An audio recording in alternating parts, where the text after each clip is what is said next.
aytilgan bitta so'z, qilingan bitta tanqid, otilgan bilmadim bir qahqaha, so'ralmagan uzr, chiroqlar o'chgach sizni bezovta qilmaydimi?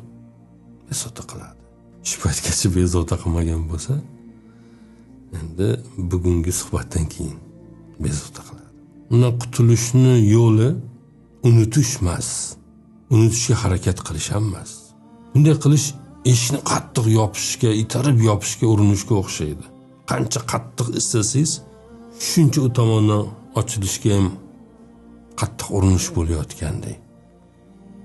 Bir sportchilar uradigan, qum osilgan xaltalarni qancha ko'p urganingiz sari u ham shuncha zarb bilan qaytib kelganga o'xshaydi. Buni bir unutishga bo'lgan urinish.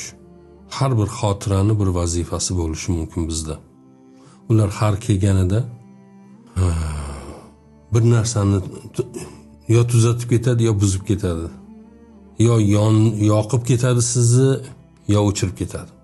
Bugungi hikoyamizdan yo'lga chiqib aytadigan bo'lsak, gohida o'rgatish uchun keladi.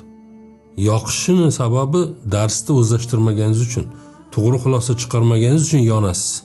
To'g'ri xulosa chiqarsangiz tuzatasiz bir narsalar. Balki umuman boshqa tomondan qarashimiz ham mumkindir. O'sha bizni esimizga kelib kechirilmadi bu deyotganimiz nimalar bor-ku? Azob. Qahramonimiz o'ylaganidek. O'sha azob aslida tavbaning tirik ekanligini belgisi ham bo'lishi mumkin. Vijdoningiz o'lmaganligining alomati.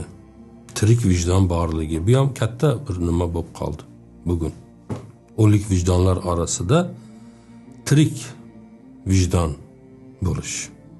Mana shunaqa